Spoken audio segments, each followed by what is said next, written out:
Ek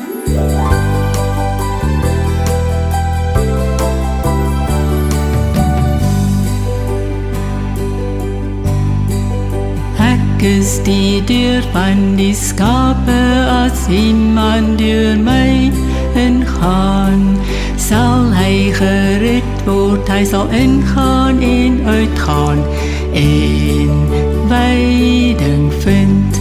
Die dief kom net om te steel en te slag, en te verwoes. Ek het gekom dat hulle lewe en oorvloed het. Ek is die goeie herde, die goeie herde lê sy lewe af vir die skape.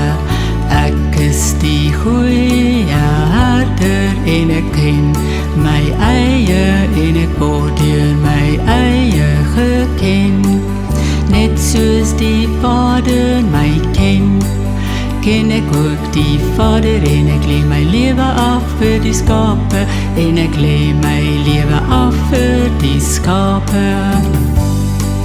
Ek is die lig van die wêreld, wie my volg sal beslis nie in die duisternis wandel nie, maar sal die lig van die lewe hê.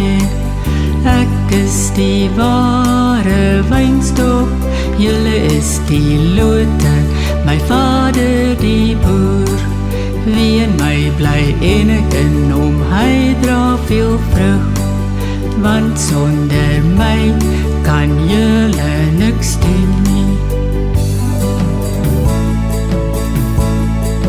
Ek is die brood van die lewe, wie na my toe kom, sal nooit honger kry nie, en wie in my glo, sal nooit dors kry nie, want ek is die fontein van die lewe, wie dit drink sal nooit weer dors kry nie, en dit sal hom die ewige lewe gee.